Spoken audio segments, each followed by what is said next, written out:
Her father has serious money, old oil money. If she disappears, ransom alone can bring 20 million easily. The gang leader became quieter, then asked, "And after payment?" Her husband answered calmly, "She cannot come back alive." Welcome back to Northern Tales, where silence is broken and every woman's story finds its way back to her own voice. In part 1, Kaltume had her husband Babagana and his sister Falmata planning to kill her. Let's continue. That night, Kaltume did not cry again. She sat thinking quietly. For 15 years, she had loved Babagana with patience, loyalty, and endurance. Even when he became distant, even when his family insulted her, even when she carried the entire weight of their lives alone. But now, sitting alone in their bedroom, one terrifying thought became clear to her. The man sleeping beside her was dangerous. She knew she had to strategize. She will never allow him to know she feared him. Outside the bedroom, she could hear the children returning from school downstairs. Their laughter floated faintly through the house. A few minutes later, Babagana's voice joined theirs, as though he had not been discussing ways to kill her. Kaltume stared quietly at the wall. Then slowly she began thinking. The first thing she understood was simple. If Babagana suspected she knew the truth, everything would become unpredictable. He could panic. He could become violent. He could act faster. No, she said to herself. For now, normalcy was her greatest weapon. So before leaving the room, she washed her face carefully with cold water. Every trace of fear disappeared. Then she went downstairs, smiling. "Who missed me?" she called cheerfully. Immediately, the younger boys ran toward her noisily. "Mommy!" Little Maimuna wrapped herself tightly around Kaltume's waist, while Abdul Qadir smiled quietly from the dining table, always showing he was a big boy, trying to hide his emotions, but he had a wide smile across his face. Babagana watched them from the sitting room sofa. For one terrifying second, Kaltume wondered if he somehow already knew, but then he simply looked away toward the television. "You travel too much," he muttered casually. "The children are becoming wild. I am tired." And just like that, the performance began. Kaltume laughed lightly. "Aha! So now you are suffering small. Don't worry, in a few years everything will change."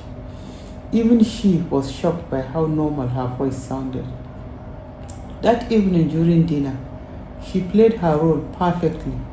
She asked the children about school, asked about football practice, teased the boys, complimented Adamma's cooking, even spoke gently to Babagana twice. Inside, however, every movement around her had suddenly become sharp and frightening. When Babagana poured juice into her cup, her heartbeat jumped violently. She smiled, then deliberately became distracted by Maimuna. She did not drink it. Later, while everyone watched television together, she quietly switched the untouched drink with Abdul Qadir's empty glass before carrying both back to the kitchen herself. Nobody noticed, except Adamma. The older woman froze briefly near the sink. Kaltume did not look at her directly, but very slightly she shook her head once, telling Adamma quietly, "Do not react." Adamma understood immediately. For the rest of the evening, Kaltume observed everything. Babagana's movements, his moods, his eyes, how often he checked his phone, how casually he laughed with the children, how easily evil could wear ordinary clothes. And sometime around midnight, lying beside him in bed while he snored softly, Kaltume stared into the darkness, unable to sleep. The mattress suddenly felt unfamiliar and unsafe. Every memory between them now felt poisoned. Their university days, their wedding, the birth of their children, the nights she defended him before her parents, the millions she had handed him without question. Had he hated her all along? Or had greed slowly transformed him into this? Beside her, Babagana shifted slightly in his sleep. Instinctively, Kaltume's body stiffened. Then slowly, very slowly, she reached for her phone beneath the pillow and opened a new note. At the top she typed only 3 words: "If I die." Then underneath it she began writing everything she could remember. The next morning, Kaltume woke before everyone else.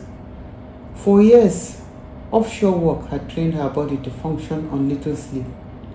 Long shifts, emergency drills, midnight calls from supervisors. Exhaustion was something she knew how to survive. But this was different. This was fear. Real fear. Beside her, Babagana still slept peacefully, one arm thrown lazily across the bed, as though he had not calmly discussed poisoning her barely earlier. Kaltume watched him silently. Then she slid out of bed. From that day onward, she made one quiet decision. Babagana would never again control anything that entered her body. At first, the changes were small enough that nobody noticed. She stopped drinking water already poured into cups, stopped eating food that arrived already served. If Babagana entered the kitchen while her tea was being prepared, she suddenly lost appetite. Sometimes she claimed offshore stress had made her stomach sensitive. Sometimes she laughed and blamed menopause. "I don't even understand my body these days," she joked one afternoon while pushing away rice Babagana had unusually offered to serve himself. The irony nearly made her sick. Only Adamma knew the truth. And together, without speaking openly about it, the two men quietly developed a system. Whenever Kaltume returned from offshore trips, Adamma prepared separate meals privately. Bottled water was kept hidden inside Kaltume's room. Cups were rinsed again before use. Food left unattended was thrown away immediately. Sometimes Adamma became overly emotional while doing these things, but Kaltume remained calm, cold and calm. The kind that frightened even herself. Because now every interaction inside the house had become investigation. She began carrying a small leather notebook inside her handbag. She documented everything carefully. Days, suspicious comments, unexplained illnesses she remembered from previous months, conversations about money, even the days Babagana behaved unusually affectionate. Looking back now, certain memories suddenly terrified her. The frequent headaches she once blamed on offshore fatigue, the stomach cramps after returning from trips, the dizziness, the strange bitter taste she occasionally noticed in soups. At the time, she ignored them. Now she could no longer ignore anything.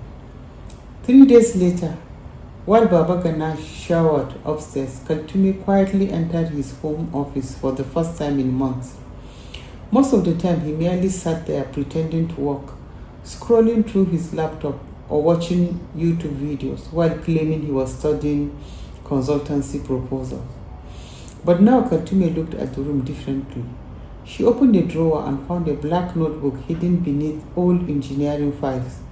Inside were pages of handwritten figures, amounts, dates, names. Falmata's name appeared repeatedly. So did several relatives. Large amounts of money. Millions. Money she had unknowingly financed. Kaltume quietly photographed every page using her phone before returning everything exactly the way she found it. By the time Babagana came downstairs dressed for the day, she had already left the office. She was seated calmly in the dining room, drinking coffee, her own coffee, prepared privately by Adamma. Babagana barely glanced at her. I may travel to Abuja next week, he announced casually while checking his phone. For what? Business meeting, he said. Kaltume nodded thoughtfully. Before, she might have asked questions. Now she simply smiled lightly. Okay. But inside her mind, another note formed immediately. Verify Abuja trip. The same week, she made another quiet move. One nobody inside the house noticed. While shopping alone at a supermarket in GRA, she purchased 4 tiny recording devices disguised as ordinary objects. USB charger, a power bank, a wall adapter, and a digital clock. The sales attendant demonstrated proudly how clearly they captured audio. Kaltume smiled politely while her heart pounded beneath her ribs. That night, after everyone slept, she moved silently through the house. One device under Babagana's favorite chair in the sitting room, one inside his office, one near the veranda where he often took calls, and one inside the small second-hand car he mostly drove. By 2 a.m., she returned quietly to bed. Babagana never stirred. But Kaltume no longer slept deeply anymore. Her survival instincts had become too alert. Even the smallest sound woke her instantly.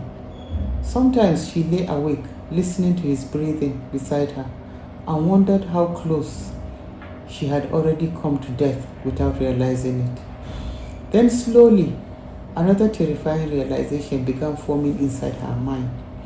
Babagana was growing impatient. She could feel it. The constant financial pressure from his family was increasing again.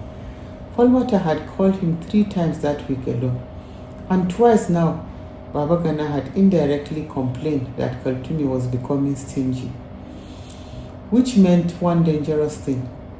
The less access he had to her money, the more desperate he might become. Later, Kaltume made another decision. This one was bigger, permanent. By now, the fear had settled into something colder and more disciplined. She no longer moved like a frightened woman inside her own house. She moved like somebody preparing for war, quietly. Every few days, the hidden recording devices captured something new.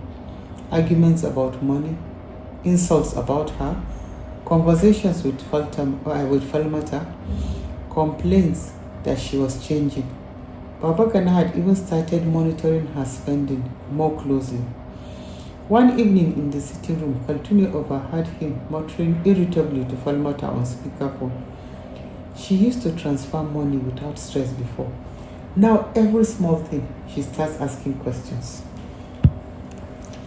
One morning, 2 days before her offshore work, she asked Adamma to accompany her to the market.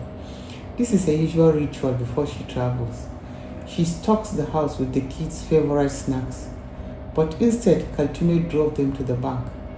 An hour later, Kaltume and Adamma sat quietly inside a private office at a high-end bank in Port Harcourt. The bank manager knew Kaltume well because of her company accounts and offshore salary structure. The process was smooth, discreet, and fast. By noon, she had opened a safe deposit box in her name. Only one additional authorized person had access, Adamma. As they stepped back into the car afterward, Adamma looked deeply unsettled. The older woman held her handbag tightly against her chest while the car pulled into traffic. Madam, she said softly. Kaltume turned toward her. I still feel you should tell your father. Kaltume sighed quietly. Outside the tinted windows, Port Harcourt traffic crawled beneath the afternoon heat. Adamma continued anxiously. This thing is too dangerous now. Your father is alive. He is respected. Let him intervene before something happens. For a moment, Kaltume said nothing. Then she leaned back slowly against the seat. You do not know Babagana the way I do. Adama frowned weakly. Madam, no, Kaltume interrupted gently. Listen to me carefully. Her voice remained calm and controlled. For 15 years, I have watched this man manipulate everybody around him. She stared ahead quietly. If I tell my father now, Babagana will deny everything. And somehow, people will start discussing my attitude instead. A bitter smile crossed her face. You know how men like him behave. Adama lowered her eyes because deep down she did know. Kaltume continued quietly. He is very convincing when he wants to be.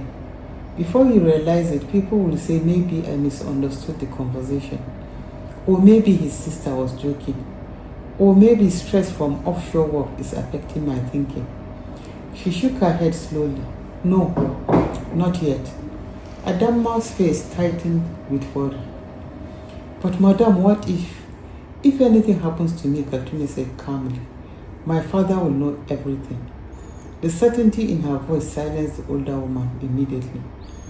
That evening, after returning home, Kaltume finally prepared what she privately called the dead woman's package. Inside the safe deposit box, she placed copies of the original recording, photographs of Babagana's financial notebooks, written timelines, and long handwritten letter addressed directly to her father. The letter was painfully detailed. She explained the poisoning conversation, the juju rituals, the graveyard story, the financial exploitation, the fear she now lived with daily. And at the very end she wrote, if you are reading this, it means I failed to survive long enough to stop him myself. Even writing the sentence made her hands tremble. Beside her at the dining table, Adama quietly wiped tears with the edge of her wrapper. But Kaltume forced herself to continue. Every Sunday afterward became part of the system. Whenever Babagana left for football viewing centers or visited friends, Kaltume updated the package with new recordings, new observations, new evidence. Everything went into the safe deposit box. And slowly, something else began changing too. Kaltume herself. The frightened woman who collapsed beneath the guava tree that afternoon was disappearing. In her place emerged somebody far more dangerous. A woman who had stopped reacting emotionally. A woman learning patience. A woman studying her enemy silently from her own house. And because Babagana believed she knew nothing, he continued making mistakes. The next phase of Kaltume's plan began quietly. One evening, Babagana returned home unusually excited after attending a gathering with some former university friends. Kaltume noticed it immediately. The swagger in his walk, the loudness in his voice, the way he spoke longer than usual during dinner. Apparently, one of his old classmates had recently secured a major construction subcontract in Abuja. For almost an hour, Babagana complained bitterly about how mediocre men were succeeding everywhere, while people he ignored his own intelligence. Before, Kaltume might have responded with tired silence or irritation. But now, she leaned forward softly and said something she had not told him in years. I actually think you are smarter than many of them. Babagana paused immediately. The effect was almost physical. Kaltume continued carefully while serving food to Maimuna. You just stopped believing in yourself. Babagana tried to hide how much the worst pleased him, but she saw it. Men like Babagana starved for admiration, especially from the people whose success reminded them of their failures. That night, for the first time in months, Babagana spoke to her warmly in bed. You know, he said casually, there are actually some opportunities I stopped pursuing because of all the responsibilities in this house. Kaltume turned slowly towards him. What kind of opportunities? And just like that, he began talking. Over the next few weeks, Kaltume carefully fed his pride, little by little. She started asking for his opinion on financial matters again, praised his engineering knowledge in front of the children, even casually mentioned him admiringly before visitors. My husband understands contracts far better than I do. The transformation in Babagana was immediate. He began dressing better, going out more often, making louder phone calls, laughing proudly again. And slowly, dangerous ambition returned, exactly as Kaltume wanted. One evening, he approached her cautiously in the bedroom. "There's an investment opportunity." Kaltume almost smiled. Instead, she looked interested. "What kind?" "A supply contract linked to road construction materials," he explained quickly. "My friend has inside access. The profit margin is massive." "How much do you need?" Babagana hesitated slightly. 20 million to enter properly. Years ago, Kaltume might have transferred the money immediately. Now she became thoughtful. Then finally said, "I cannot release this kind of money directly right now." Babagana's face darkened instantly. But before resentment could fully take over, Kaltume added gently, "However, maybe it is time you stand independently." He looked confused. "You are capable of more than constantly depending on me." The statement hit him deeply, not an insult as a challenge. And Babagana had always been foolishly vulnerable to anything that made him feel like less of a man. That same week, Kaltume deliberately introduced him to two wealthy acquaintances during a social function in Port Harcourt. Both men were involved in questionable contracting circles, the type that loved loud promises and fast money. Babagana immediately started trying to impress them, talking too much, exaggerating his connections, pretending influence he did not truly have. Kaltume watched everything quietly from the background, sometimes even helping subtly. "Oh, Babagana understands project logistics very well. You people should really talk." She knew exactly what she was doing. Babagana's greatest weakness was not laziness, it was pride mixed with greed. Once he believed success was finally within reach, he became reckless. Soon he started borrowing money privately, trying to position himself, trying to look important, trying to maintain appearances around men who measured worth through wealth. At home, he became almost arrogant with excitement. Suddenly, he had meetings everywhere. Sometimes he even ignored Kaltume for hours intentionally, enjoying the illusion that he was now the powerful one. And for the first time in years, Kaltume stopped rescuing him. When he hinted indirectly about cash flow problems, she simply encouraged him warmly.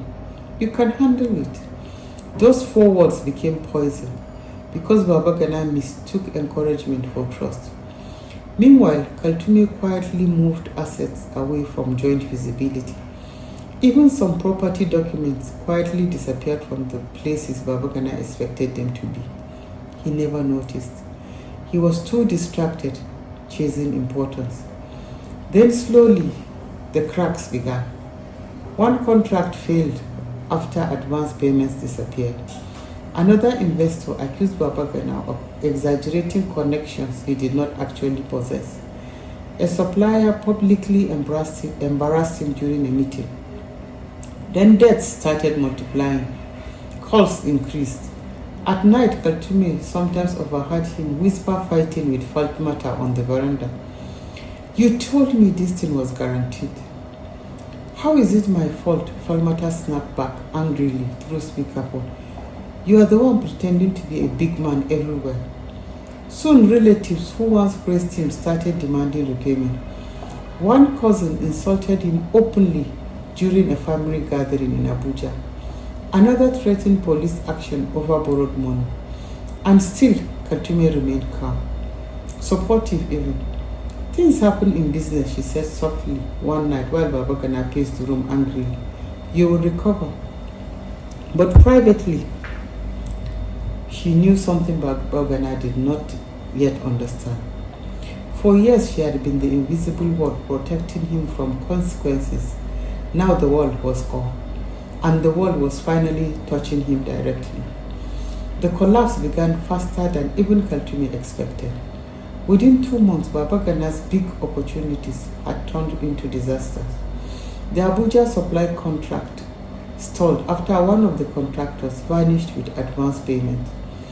A second deal involving imported construction materials became trapped at the port over documentation problems. Then came the deaths. At first, Babagana tried hiding the seriousness of it, but gradually the pressure became impossible to conceal. Phone calls started arriving late at night, harsh voices. One evening during dinner, his phone rang repeatedly until he finally snapped and switched it off aggressively. Even the children looked startled. "What happened?" Kaltume asked calmly. "Nothing," he muttered, but she could already see it. Fear, real fear in his eyes. For the first time in his life, Babagana was facing humiliation without her quietly fixing everything behind the scenes. And humiliation was the one thing his pride could never tolerate. A week later, the situation exploded publicly.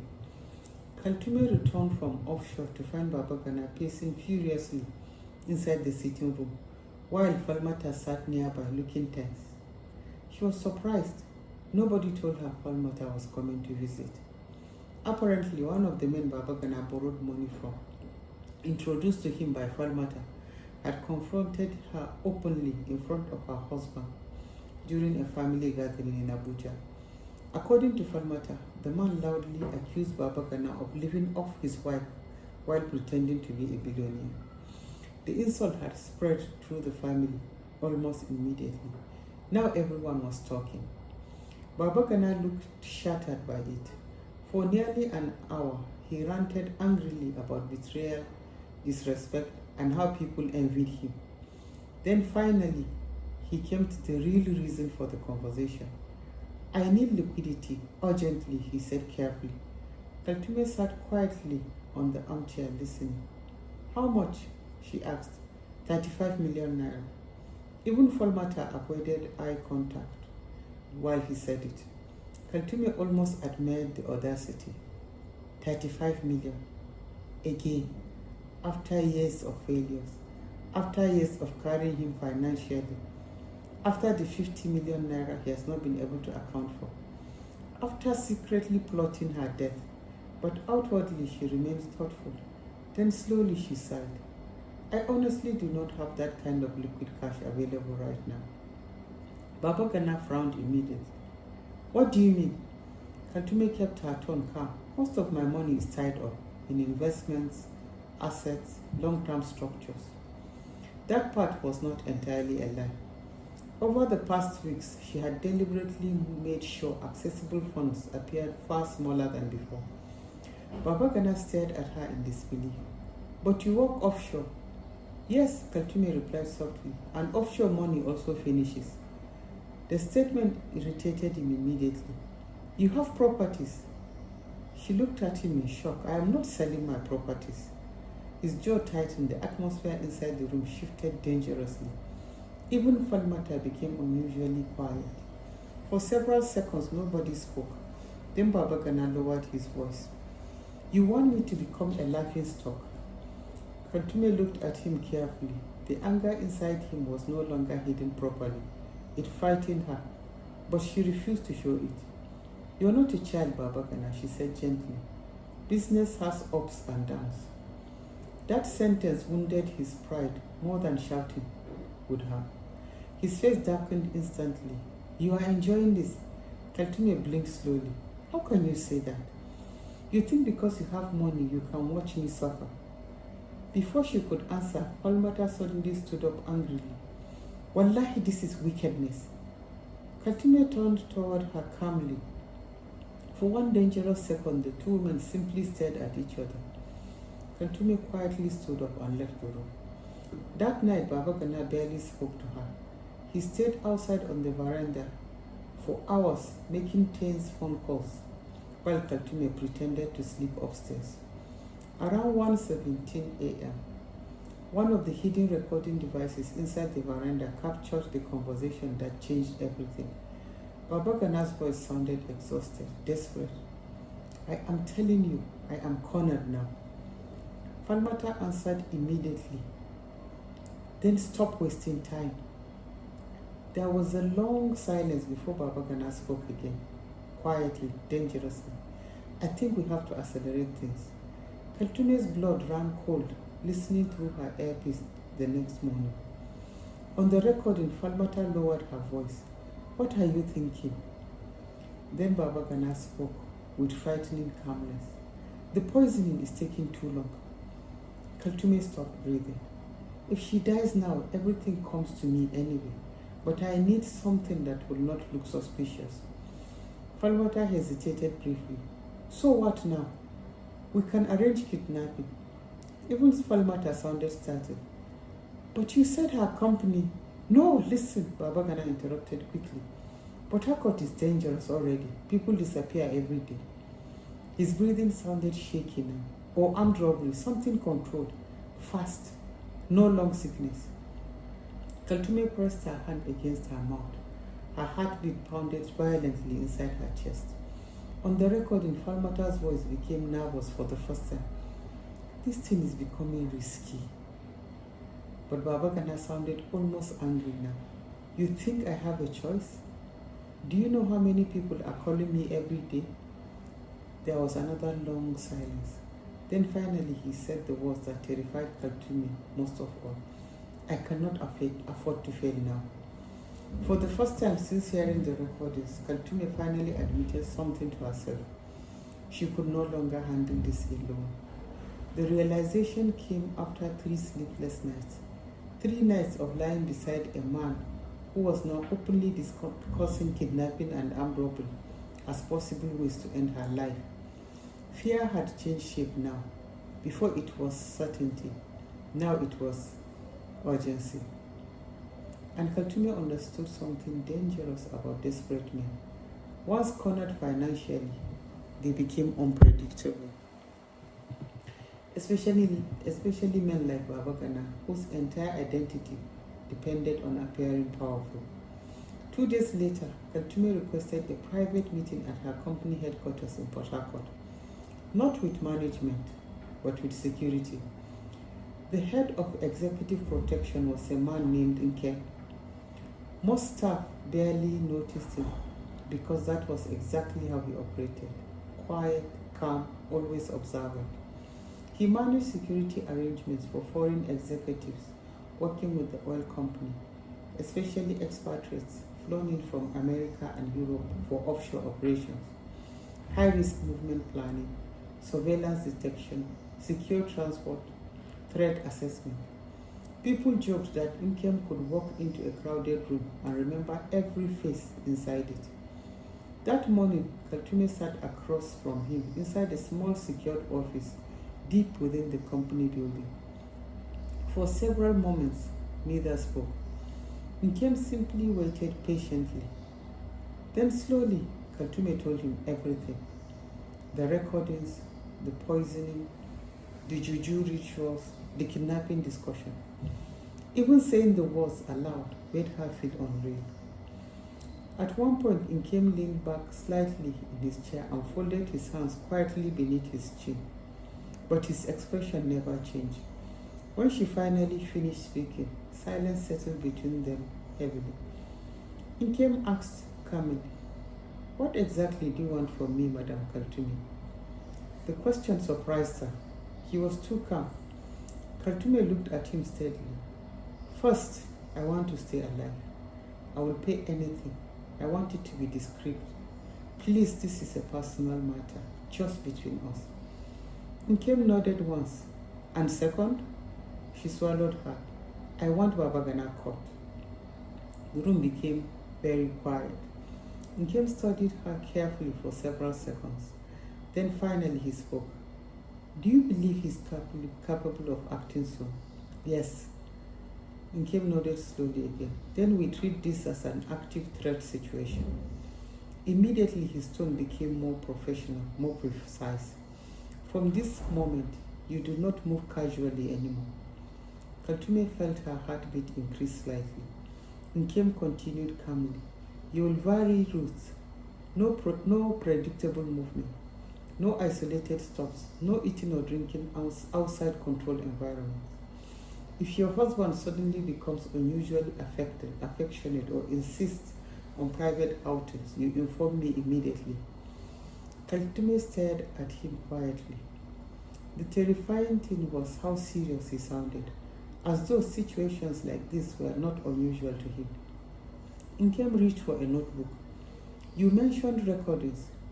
Kaltume nodded. I have everything stored securely. I will need copies. I can translate them too, she added quietly. Some are in Kanuri. Good. Then Nkem leaned forward slightly. And madam, from now onward, your husband is no longer simply your husband. His voice remained calm. He's a subject. The sentence chilled her. But she understood exactly what he meant. Nkem began outlining the plan carefully. Babagana would not be confronted yet. That would only make him defensive or dangerous. Instead, they will observe him quietly, professionally. Kaltume would continue behaving normally at home.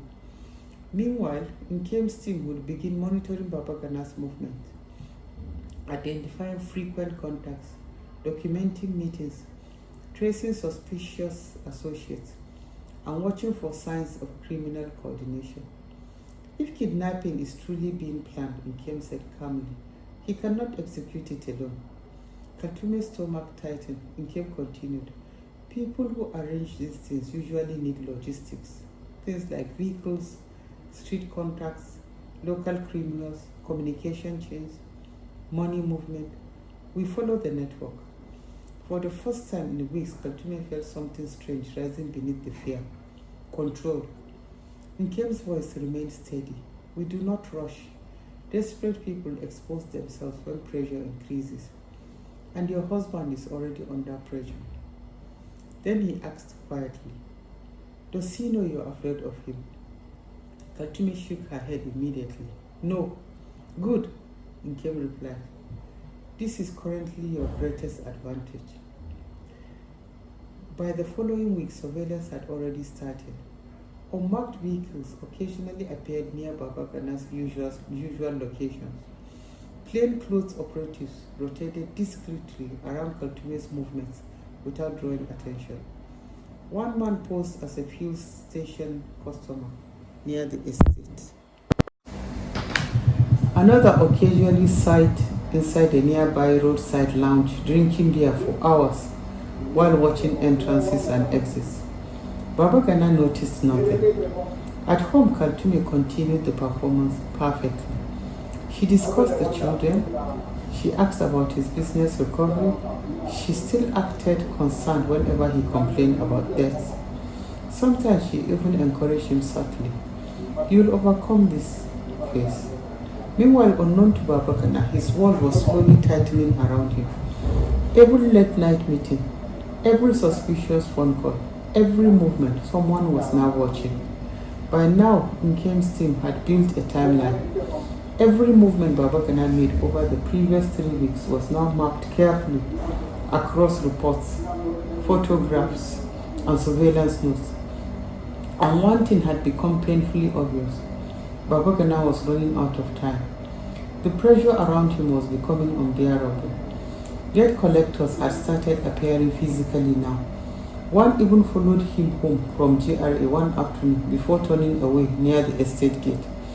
Another called him more than 17 times in one night. The recordings inside the veranda also revealed increasing panic between him and Falmata. He is threatening police, Babagana snapped angrily during one call. You should have thought of that before borrowing, Falmata replied coldly. You pushed me into this, and now you are behaving scared. The arguments became uglier, more desperate, and then finally, Nkem's team caught the break they had been waiting for. It happened on a humid Friday night in Diobu. One of the plainclothes operatives, a former DSS field officer named Tari, had been following Babagana discreetly for days after noticing repeated late-night movements through old parts of Port Harcourt he had no reason to visit. That night, Babagana drove to a small beer parlor hidden behind a mechanic workshop. There was no lights in front of this beer parlor, no signboard. Tari parked 2 streets away and moved in quietly on foot. From inside a nearby unfinished building, he observed Babagana meeting 3 men, local boys, street criminals, the type used for kidnappings, escort jobs, illegal security work. One of them had visible cult markings on his neck. Another carried himself like somebody already comfortable with violence. Tari activated the directional recorder immediately. At first, the conversation was tense. The gang leader wanted 20 million naira up front. Babagana almost lost control. Do I look like somebody carrying that kind of money? The men laughed mockingly. Then one of them said something that made Tari pay closer attention. You said the woman rich. She is, Babagana replied immediately. Very rich. The gang leader leaned back suspiciously. Then why you no get money? There was a dangerous silence. Then Babagana lowered his voice. No problem, I can only raise 200,000 now. The men erupted angrily. 200? You think say na child stealing? This is a high-profile matter. But Babagana quickly tried calming them. You people do not understand. If it works, all of us will benefit. Tari's heartbeat slowed carefully as he adjusted the recorder angle inside the darkness. Babagana continued speaking. Her father has serious money, old oil money. If she disappears, ransom alone can bring 20 million easily. The gang leader became quieter now, interested. And after payment, then came the sentence that made even Tari freeze. Babagana answered calmly. She cannot come back alive. Even the generator noise from the nearby shop suddenly felt distance. Babagana continued in a low voice. If she survives, there will be too many problems, too many questions. Once you take her, he paused briefly, then said coldly, finish it immediately. Bury her somewhere nobody will ever find. One of the gang members asked nervously, what about police? Babagana shook his head. Her family will focus on ransom first, especially her father. He will pay fast. Then slowly, Babagana smiled, a horrible smile. Tari will later describe in his report as the smile of a man who already justified murder inside himself. I know exactly how they think, Babagana said quietly. And by the time anybody realizes something is wrong, he leaned closer across the table. Everything will already be finished.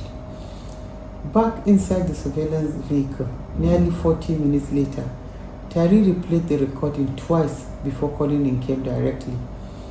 Nkem listened in silence from the other end. When the audio finished, there was a long pause. Then Nkem asked only one question. Where is Madame Kaltume right now? Tari checked his watch. At home.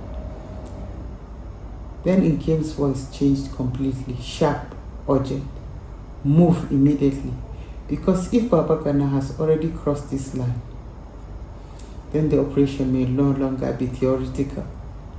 Thank you for listening to Northern Tales. Join us next week for the conclusion of the story. Don't forget to like, share, and subscribe.